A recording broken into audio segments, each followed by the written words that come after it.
here we are today at Greenmantle for what was essentially the first Kapiti Creative Coast clinic.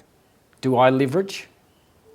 Does the content that we've produced from this stimulate conversations? Do the connections that occurred before, during and after this event facilitate enough to get a groundswell of action?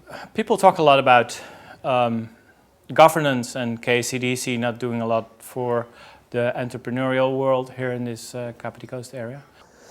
I personally believe that the local government needs to take the lead. We are going through consultation with the entrepreneurs and the stakeholders through the business community as we speak. Once we get that final sign-off, then we will be handing the reins to that leadership forum so that they can drive economic development in the district. Keep talking to them and keep them engaged with what we do, because I think together we're stronger. Because that's what we're looking for. Again, it's easy to meet and talk. How can we next, or take the next step to ensure that we find some points of action?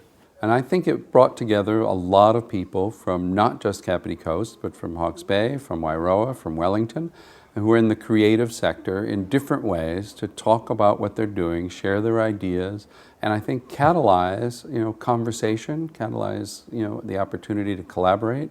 You're aiming to foster creativity among young people, and without all of those kids coming through, for whom the creative arts and digital media and so forth is a natural way of doing things, then where does that leave our community in 5, 10, 15 years' time? I think what will be really interesting, if it is possible to track, is what happens 2, 3 years from now. So we're trying to foster that overall in the school. The Performing Arts Centre is just part of that process.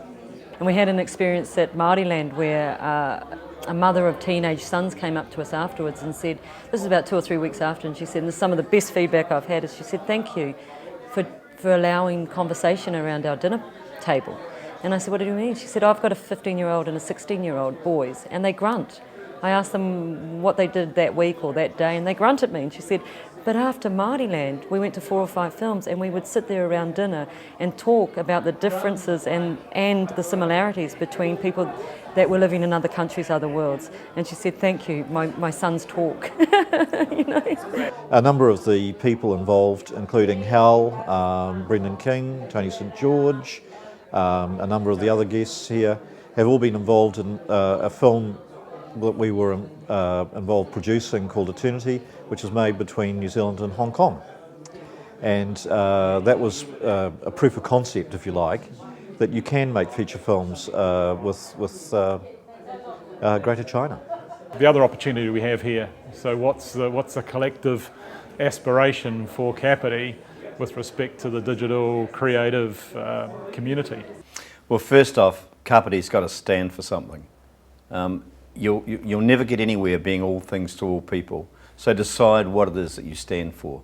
But we also need to create that groundswell or centre of gravity that includes the young people, the fun people, the energy, and I think that's the next step. I love the fact of the combining an education facility, a school, with a community asset. Now grow that. Don't think of it as a $4 million project. Think about it as a $12 million project. Think about what you can put around it, the creative, the arts, the digital.